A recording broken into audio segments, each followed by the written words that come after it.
Pozdravljeni v oddaji Vroči stol z Vladimirjem Voduškom.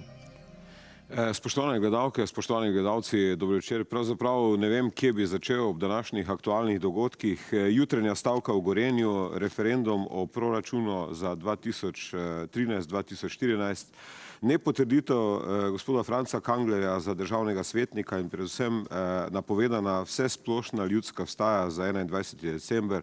To je samo nekaj iztočnic za nocojšnji pogovor v Vročem stolu, kjer gostimo eminentne goste, gospoda Franca Žnidaršiča, predsednika Demokratske stranke Dela, gospoda Uroša Lubeja, urednika novomeškega spletnega čuvarja, mislim, da časopisa. Zdaj, gospod Uroš Lube je eden od tistih, ki se pravzaprav prvi stopil iz anonimnosti, tistih, ki demonstrirajo.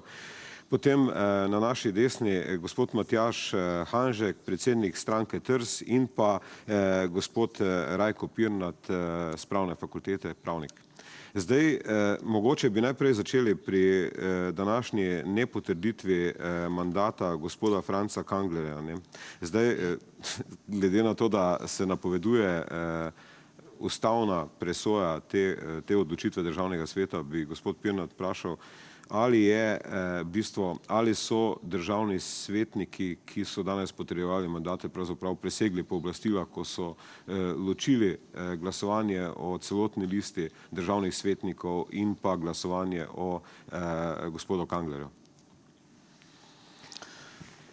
No, zakon dopušča, da se sporni mandat, torej o spornem mandatu glasuje posebej. Tu jaz mislim, da če je mandat bil sporen, in jaz ne poznam vseh okoliščin, na podlagi katerih je državni svet ocenil, da je mandat sporen, potem so bili upravičeni, da o mandatu Franca Kanglerja glasujejo ločeno.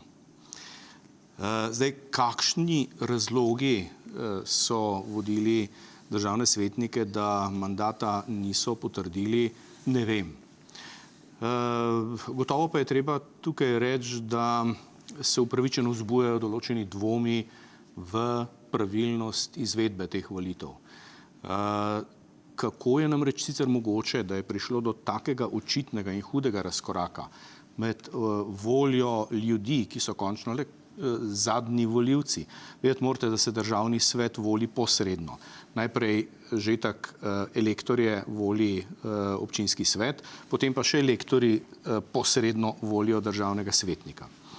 Vendar na koncu vsa legitimnost ne bi izvirala iz ljudi. In kako je mogoče, da je ta veriga legitimnosti v teh volitvah bila tako grdo pretrgana, to je res nekaj neverjetnega. Torej, jaz skoraj ne morem verjeti, da tu ni prišlo do kršitve volilne pravice, do lobiranj, manipuliranj, in zato seveda je dvom upravičen. Zdaj, to, ali so pa kakšni dokazi za to in kako je pravzaprav do tega prišlo, mi vemo, to je bilo javno povedano, da so demonstracije potekale na dan, ko se je volilno telo, torej ti tako imenovani elektorji, sestalo. Gotovo bo to moralo odgovoriti tudi sodišče. Mislim pa, da bo moralo sodišče upoštevati tudi to, da ne more pravo, pa ne ima še tako formalna pravila o kandidiranju, o volitvah in o potrjevanju mandatov, pripeljati do rezultata, ki je tako očitno nelegitimen. Kajti to je prav tisto, zaradi česar ljudje izgubljajo zaupanje v pravo. In da si je pravica slepa, pa ne more biti še gluha zraven, tako kot so bili očitno elektorji, ko so takrat glasovali. Zdaj, gospod Kangler je rekel, da je govoril danes, da je bil priča lustraciji, ki so jo organizirali levičarji v državnem svetu. Gospod Hanžek, kaj pravite na te njegove izjave?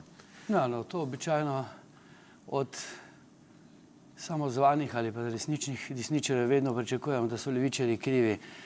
Ne vem, a bo potem vse ljudi, ki so demonstrirali v Mariboru proti njegovi izvolitvi za svetnika oziroma za njegov odstop. Vemo, da ima kar vrsto kazenskih ovadb in tako naprej, tako da se bi jaz tukaj z mojim predhodnikom strinjal, da pravo pač mora tudi pravičnost upoštevati. Zdaj, jasno je, da mora biti nekdo drug kriv, da ne more biti krivi recimo njegovi vsaj dvomljivi posli, s katerimi se policija ukvarja, in že to bi bilo dovolj, da ga sploh ne bi izvolili za elektorja, če istočasno odstopa kot župan, pa v županski funkciji bo pa v državnem svetu predstavljal župane. Tako da če se imam jaz za levičarja, bi mogoče bila to zame še ena velika čast. Dobro. Gospod Žnidaršič, kaj pa vi pravite na to odločitev državnega sveta?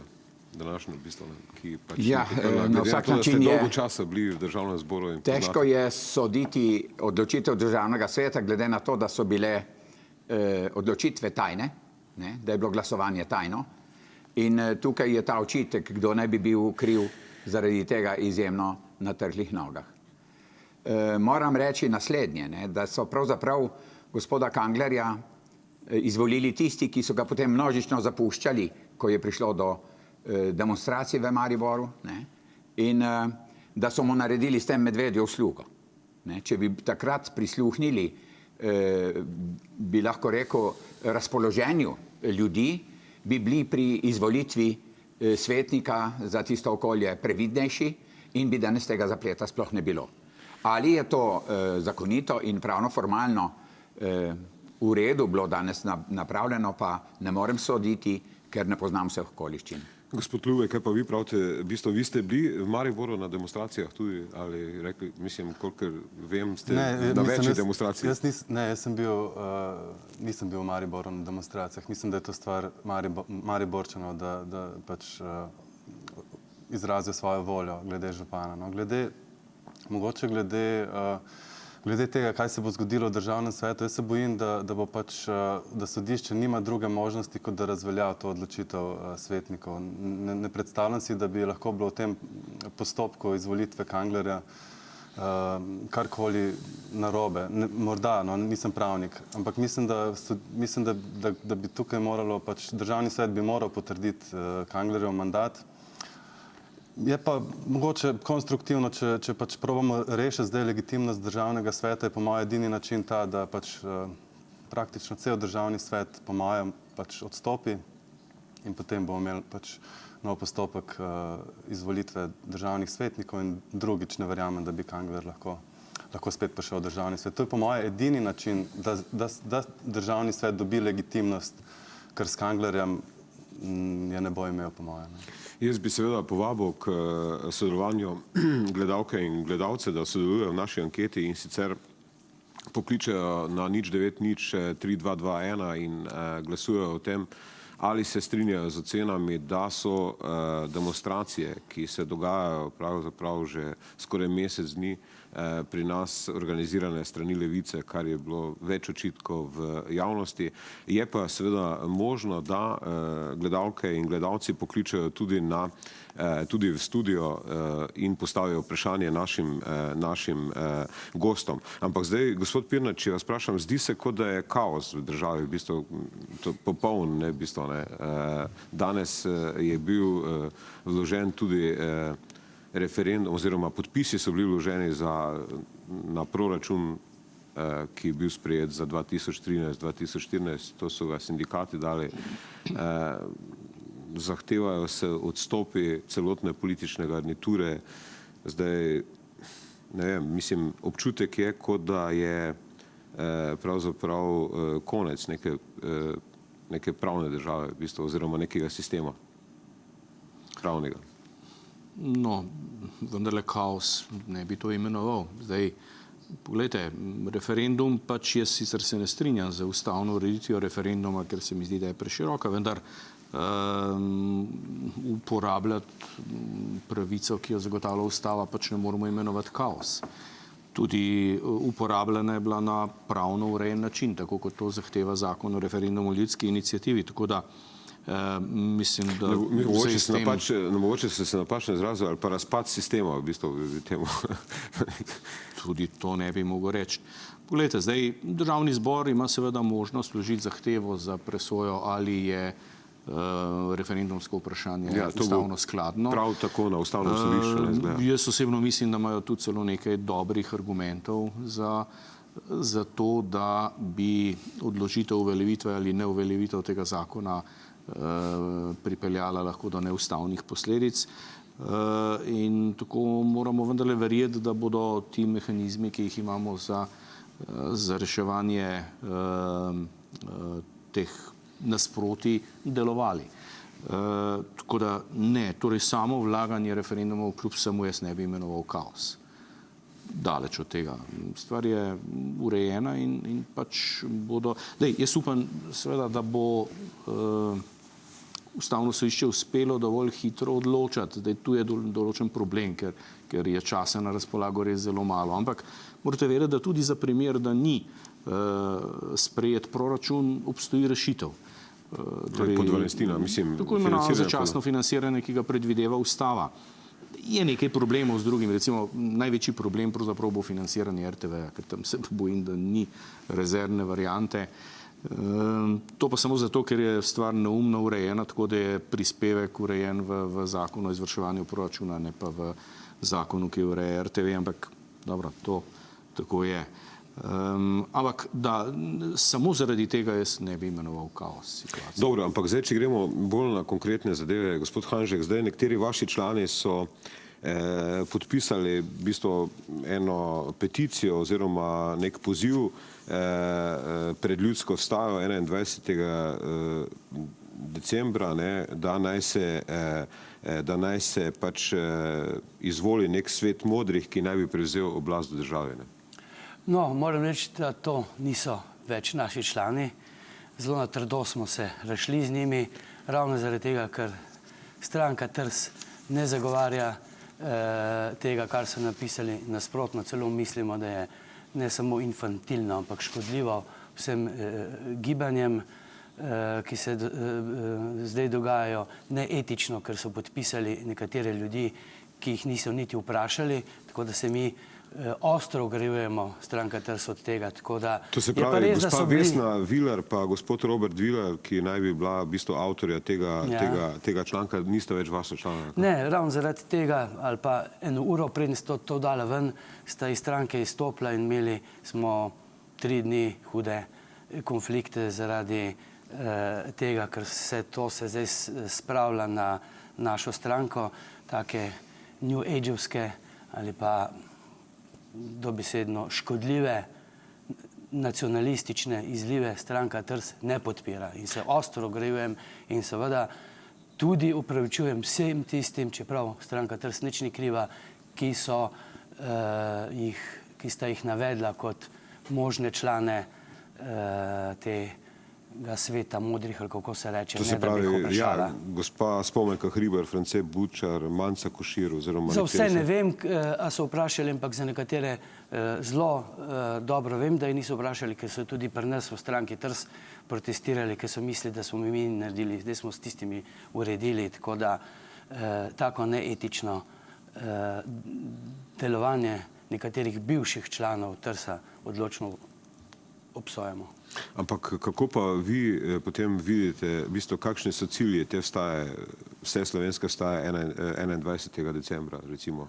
Tisto vidim mnogo bolj urejeno, čeprav na videz izgleda zelo kaotično, ampak vse kaotične stvari se pač, če je volja in ne dvomim, da je, počasi uredijo, niso kaotične, mnogo je idej, tako kadar je pač prazen prostor, ki ga je pač razpustila politična vrhuška, ki ne ve, kaj početi. Imajo ljudje zelo različne ideje in tukaj jaz mislim, da je zdaj počasi čas, da se te ideje začnejo združevati v eno skupno, nekoliko bolj formirano in artikulirano moč, ki bo seveda vztrajala pri tistih točkah, ki bolj ali manj pri vseh vidimo. Odstop vlade, razpis novih volitev, upanju, da bojo volivci gledali na novih volitvah, kdo kakšne programe ponuje, kdo stoji za temi programi, da ne bojo enačili vse politike, vsi so isti, ker tukaj moram spet protestirati, nismo vsi isti in bojo odločili ne o tem, kdo je več ukradel ali pa manj ukradel, kot so se na prejšnjih volitvah, ampak v programih. Mislim, da imamo klic v studio. Dobro večer. Seveda, kot sem že rekel, lahko gledalci tudi kličejo v studio in postavijo vprašanje našim gostom, če imamo kakšen klic, če ne bi pa nadaljeval. Gospod Žnidaršič, v bistvu, če se vrnemo na gospoda Kanglerja, on je rekel, da ga je danes sesula levica in da pravzaprav, da je levica organizirala te demonstracije v Mariboru proti njemu in da je pač žrtev zarote v bistvu. Torej, moram reči, da je leva stran pravzaprav tako zrahljana, da je nesposobna mobilizirati narod v takem obsegu, kot si je zgodil. To je moje gledanje na trenutno stanje leve opcije in zaradi tega je to natolcevanje. Ve se, kdo vlada tej državi in seveda in kako vlada. Ta oblast vlada tako, da potaplja državo. Edini ukrep, ki naj bi izvlekel družbo iz revščine, je neskončno varčevanje, brez obljubljenih delovnih mest, brez sankcioniranja nepravilnosti, recimo brez zaplembe premoženja tistim, ki so ga pokradli ali nezakonito polastninili, brez sankcij proti onim, ki niso plačevali davkov, prispevkov za socialno varnost in tako dalje. In ljudje so zagotovo ne samo z leve tisti, ki so prizadeti, ampak so ljudje kot celota doživeli veliko krivico, zlasti z zakonom o uravnoteženju javnih financ. In mene pravzaprav popolnoma nič ne čudi, da so šli na cesto, kajti vsa opozorila, da varčevanje ne more biti edini izhod iz krize, so naletela na gluha ušesa vlade. In če vlada noče slišati stroke in priporočil in obravnavati in respektirati peticij in če ne zna v socialnem dialogu prisluhniti prizadetim, potem je to, da se upre z protesti, pravzaprav edina pot. In sam sem prepričan, da je protest ljudstva pravzaprav izhod v sili, v trenutku, ko druge možnosti niso rodile rezultata in so upravičene v tem smislu, da je nemogoče pristati na neprestano zastraševanje in obljubljanje grškega scenarija in tako dalje in tako dalje. Skratka, ni mogoče sprejeti pod mene, da so levičarji organizirali proteste. Protesti so po mnenju Demokratične stranke dela rezultat revščine in brezupa ljudi, državljank in državljanov, ki ne vidijo prihodnosti, živijo v kruti sedanjosti in jim ta oblast ne ponuja rešitev, ki bi lahko pomenile neko upanje na koncu nekega varčevanja, ki pa seveda krizo samo poglablja. Zdaj, gospod Lubej, kakšne so pravzaprav alternative, oziroma kakšne so zahteve na teh demonstracijah? Vi ste v bistvu neke zahteve že izrazili tako na demonstracijah, kot tudi v medijih. Kakšne so pravzaprav zahteve demonstracije oziroma kakšne so alternative, ki se ponujajo tej oblasti, proti kateri se demonstrira? Mogoče samo en stavek glede naše tele debate, ki smo jo zdaj imeli. Mislim, Kanglerja je sesula levica, in tudi ga je sesula tudi desnica, po mojem mnenju. Ampak ne tista, ki pač je etablirana, pač ki je na položajih v parlamentu ali pa občinskem svetu, ampak pač tista, ki je med ljudmi. Se pravi, tudi ljudje imajo svoja politična prepričanja, leva in desna, in pač tako da v tem smislu to drži, kar govori Kangler, da ga je sesula pač neka levica, ampak tudi neka desnica. Zdaj, glede alternative, zdaj, mislim, mi kot enega glavnih problemov pač trenutnega položaja v Sloveniji vidimo to, da pač imamo vendarle nek politični razred v Sloveniji, ki je svojo globoko pač upravičenost in legitimnost dobil pač v procesu osamosvajanja. Takrat smo pravzaprav ta politični razred legitimirali in je pač zavzel oblast.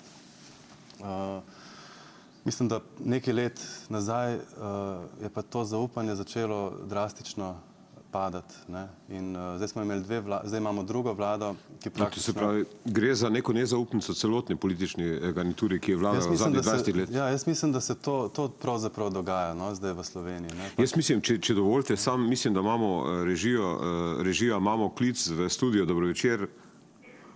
Dobro večer. Ja, dobro večer, izvolite, če imate kakšno vprašanje za naše goste oziroma... Ja, imam izvolite. Samo izrazno kličem. Izvolite. Veste kaj, gospoda Žnidaršiča bi nekaj vprašal? Izvolite. Ne v obran tej vladi, ki je zdaj na oblasti, pa ki pač izvaja te ukrepe, kakršne izvaja, ampak me zanima, ali se tudi on počuti kaj krivega za to situacijo, v kateri je država obstala. Ne morem namreč kupovati tega, da nam kar naprej prodaja ena opcija, da je kriva druga. To so stvari, teh stvari so se ljudje najedli in naveličali. In mislim, da so se najedli in levih in desnih govoranci in nekih obljub in sanjanja ljudi, ki so zgubili popolnoma stik z svetom. Gospod Žnidaršič, se vi zavedate, da je država na psu in da ste tudi vi bili na oblasti, ne vem, kako dolgo ste bili v parlamentu in kaj ste takrat počeli. Nič, mislim, da sploh niste verodostojni, da bi debatirali o teh stvareh. Dobro. Hvala lepa. Izvolite, gospod Žnidaršič. Lepa hvala. No. Na vsak način bi rad povedal, da se čutim odgovornega in to v tistem delu, ko sem bil morda premalo odločen zoperstaviti se določenim odločitvam, s katerimi se nisem strinjal, tako v prejšnji Pahorjevi vladi, kakor tudi v prejšnji Janševi vladi v času 2004-2008. Tako da seveda del krivde nosimo vsi, ki smo bili zraven, moram pa povedati, da sem v obeh koalicijah glasoval proti tistim odločitvam, za katere sem sodil, da niso dobre. Hkrati pa moram povedati, da sem vendarle bil določena opozicija 4 leta v Janševi vladi, kar je tudi sam predsednik Janša v svojem intervjuju poudaril, ker se ni uresničevala koalicijska pogodba in prav tako sem nasprotoval določenim odločitvam Boruta Pahorja v prejšnji vladi, ki tudi ni spoštoval koalicijskega sporazuma in ni uresničeval dogovora, zaradi česar so šle stvari narobe v obeh mandatih. Kako pa komentirate dejstvo, da je v bistvu Borut Pahor zmagal na teh predsedniških volitvah in to v bistvu 70% glasov? Vi ste podpirali Danila Turka, ne? V bistvu, ne? Torej, prepričan sem, da je Borut Pahor uspaval ljudi z svojim populističnim načinom kampanje in bil seveda dopadljiv. Ljudje pa so temu nasedli in pozabili, da so pravzaprav 20 let delali zanj, medtem ko je on pretežno skrbel zase in tudi to pot storil vse, da bi zmagal, ne glede na to, kdo ga podpira. In moram reči, da bi svojega rablja sam nikoli ne prosil, da me pomaga spraviti na nek položaj, ne, kar se je zdaj v tem primeru zgodilo. V kakšnem smislu mislite? Ja, s podporo tistih je uspel na teh volitvah, ki so ga zrušili kot predsednika vlade, kar je seveda paradoks, ne? In če vemo, da je pravzaprav največ SDS prispevala glasov, potem je zame to slaba varianta in tukaj mirno spim glede svojega prepričanja, da si kaj mnogo obetati ne moremo in da ne bo mogoče z raznimi upanji in vizijami in lepimi besedami nahraniti lačnih, pač pa bo treba resno vprašati to vlado, ali misli storiti kaj resnega za ljudi in ali bo samo še naprej ščitila tiste, ki so krivi, da smo v krizo prišli. Gospod Lube, kako pa vi razlagate v bistvu dejstvo, ne? Mislim, v času teh protestov, ne, ko je potekala ta predsedniška tekma, ne, vi se zavzemate za neko novo garnituro, v resnici so pa ljudje izvolili v bistvu človeka, ki je pravzaprav že 20 let na politični sceni in to z kar v bistvu prepričljivo večino, če gledamo nasproti tekmecu. Ne? Kako si to razlagati? Ja, ampak je potrebno pogledati celoten rezultat. Med drugim pač smo imeli prvič izvoljenega predsednika, ki je dobil manj kot 500 000 glasov, če se ne motim. Se pravi, udeležba je bila 40%, in to v prvem in v drugem krogu, približno enaka udeležba. Pa so bili v prvem krogu praktično zastopane vse te glavne tri sile, recimo tako pač pogojno rečeno, SDS, SD in Pozitivna Slovenija. In vsi trije skupaj so na volitve pripeljali 40% volitev. Jaz mislim, da, hvala lepa, jaz bi prosil režijo, če imamo klic, da lahko seveda povabimo gledalke in gledalce, da postavijo vprašanja. Dobro večer. Ja, dober večer. Izvolite. Iz Maribora kličem in se naprej že opravičujem, ker ne gledamo daje od začetka, ampak vidim tam dva gosta, za oba imam vprašanje, to je za dr. Pirnata, pa mislim, da je tam gospod Hanžek še zraven. Ja, kar izvolite. Če dobro vidim, če ste odgovorili že na začetku daje, ne izgubljamo časa, pa če nakratko ponovite, mene današnja odločitev svetnikov, državnih svetnikov, pravzaprav bega. Rekla sem, da sem z Maribora in so mi bili proti temu, da bi bil Kangler izvoljen za svetnika, ampak današnja odločitev se mi z pravnega vidika pa zdi nevarna. Namreč predpisi nas v bistvu varujejo, da smo do neke mere vsi enaki. Zdaj pa ne glede na te predpise, bo pa nekdo presojal, a ima nekdo modre oči, a ima všeč ali ne, ali je grešnik ali ni. Ker takih grešnikov je tudi med svetnike veliko, da ne govorimo tudi o predsedniku vlade in še kom med poslanci. Mislim, eno tako presojanje. To bi vendarle se moralo drugače izpeljati. Dobro, to si je vzela, je bil dovolj velik na Kanglerja, da bi moral sam odstopiti, oziroma tisti svetniki, ki so ga izbirali občinski v Mariboru, ampak ta odločitev danes pa ni v redu. Lepo prosim za komentar, če sta ga že dala, se pa opravičujem, ker ne gledamo daje od začetka. Nekaj o tem smo že povedali, ampak vendarle bi dal besedo še enkrat gospodu Pirnatu. Zdaj, v bistvu, tu si je mandatno-imunitetna komisija v bistvu vzela pač enostavno pravico, da ne glasuje, da ne potrjuje mandatov v celoti, mislim, kar je res v bistvu presedan. Mislim, verjetno nekih zakonskih osnov za to ni imela, v bistvu, da ne bi potrdila mandate, razen če bi bil problem pri volitvah samih, v bistvu, iz nekih formalnih razlogov, koliko razumem, v bistvu. Če bi bil problem njegovega mandata v smislu, da je bilo kaj narobe z sam proceduro volitev, ali kako v bistvu, če prav razumem zadeve. No, gledajte, kot sem že prej povedal, seveda ne vemo vseh okoliščin, ne vemo tudi razlogov, zakaj se, vsaj jaz jih ne vem, tako mandatno-volilna komisija, kot tudi državni svet tako odločil. Da je gotovo, seveda mora mandatno-volilna komisija imeti neke argumente, na podlagi katerih sklepa, da je prišlo bodisi v postopku kandidiranja ali v postopku izvedbe volitev do nekih nezakonitosti ali nepravilnosti, zaradi katerih je mandat sporen in potem seveda o tem spornem mandatu odloča posebej. To se je zgodilo in jaz lahko samo ugibam, kakšni so bili. Že prej sem pa povedal, seveda, da se vendarle, jaz se sicer strinjam z gospodom Lubejem, lahko da na koncu Ustavnemu sodišču ne bo preostalo nič drugega, kot da potrdi mandat, ker Ustavno sodišče lahko tudi potrdi mandat Kanglerju. Vendar pa imam nekaj resnih pomislekov. Torej, če je sistem volitev v državnih svetnikov, zlasti tistih, ki predstavljajo lokalne interese, tak, da pripelje do tako nelegitimnega rezultata, potem se pa lahko sprašujemo resno o ustavnosti takega sistema volitev. Posredne volitve niso sicer same po sebi neustavne, ampak če pripeljajo brez kršitev do takega rezultata, je z njimi nekaj narobe. Poleg tega, jaz sem prej rekel, ne vem, ne poznam okoliščin, vendar dejstvo, da je prišlo do tako velike razlike med voljo ljudi in pa dejanskim glasovanjem elektorjev, tako imenovanega volilnega telesa, je lahko vzbujalo pri članih državnega sveta upravičen dvom, ali je bilo s temi volitvami vse v redu. Ne vem, ali je bilo ali ne. Vendar pa vsaj to, da so lahko izločili in o tem glasovali posebej, je mogoče tudi najti neke argumente. Se pravim, ne trdim, da se bo res dalo najti razloge in to prepričljive razloge, na podlagi katerih pravzaprav na koncu mandat Kanglerja ne bi bil potrjen. Kaj pa to, kar je gospod Lube rekel, da bi v bistvu, da lahko Ustavno sodišče razpusti državni svet v celoti in razpiše nove volitve zaradi tega? Ne vem, da bi imelo takih pooblastil, to ne more.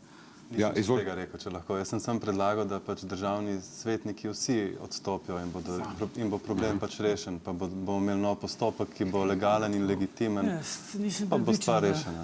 So to, da zaradi tega lumpa morajo pa vsi odstopati. To je malo čudno. Smo vsi krivi ali pa nismo krivi. Jaz se bolj nagibam k temu, kar je kolega Pirnat povedal. Mislim, da se slepimo. Jaz mislim, da treba pač povedati, ne vem, kaj točno mislite, da se je zgodilo, ampak elektori so potrdili oziroma izvolili Kanglerja in tako kot so ga izvolili v vseh drugih volilnih telesih. In tukaj težko reči, da bi lahko bilo kaj narobe, razen če so bili pod nekim pritiskom hobotnice, mariborske. To je edino, kar bi morda, tako ste verjetno mislili. V tem smislu se mi zdi, da je to samo začasna odložitev potrditve Kanglerjevega mandata. Pa saj smo imeli podobne primere, verjetno že kdaj. Zdaj, zanimivo je mnenje gospoda Jerovška, ki pravi, da ne glede na to, kaj si mislimo o gospodu Kanglerju, ima on sodno pot naprej, kajti moralni kriterij ne more biti razlog za zavrnitev mandata in dodaja še, da nekomu boste, ne da bi bil obsojen za vrat obesni neko amoralnost in ga na podlagi tega izločili iz izvoljene funkcije. V bistvu to se mu zdi nesprejemljivo. Zdaj, mogoče bi še to pokomentirali gospod Hanžek. No, ne gre samo za vprašanje moralnosti pa nemoralnosti. Ima 10-12 koliko kazenskih ovadb. Tole nebrž ni samo stvar moralnosti. Recimo nekaterim drugim, ki so v podobnih položajih, so potrdili mandate brez problemov. Ja, jaz sem trdek za to, da se še tistim, ki so ponarejali spričevala, ki so nemščino drugi delali in tako naprej, enako vzame s tem, da bi najbrž morali v Sloveniji to bolj natančno definirati. Da bi avtomatsko to pomenilo, da nimaš. To pomeni, da bi morali v ustavi to zapisati ali v zakonih, ali kaj, ali je to možno, v bistvu, gospod Pirnat? No, gledajte, da seveda tu ne moramo fantazirati o možnostih, seveda obstojijo najbrž kakšne možnosti. Jaz nisem govoril o morali, tu najbrž je sploh škoda zgubljati besede o tem. Govoril sem o legitimnosti volitev, torej o tem, da morajo biti volitve take, da odražajo voljo tistega subjekta, ki ima pri nas po 3. členu ustave oblast, torej ljudstva, ljudi v Mariboru. In jaz mislim, da je ta volilni sistem, ne vem, ali je bil v konkretnem primeru zmanipuliran, ali pa je sam po sebi tak, da preveč omogoča to vrstne manipulacije, ampak dejstvo je, da je pripeljal do rezultata, ki je osupljiv in ki na vsak način ne zagotavlja legitimnosti izvoljenih predstavnikov lokalnih interesov, vsaj v konkretnem primeru. Izvolite še.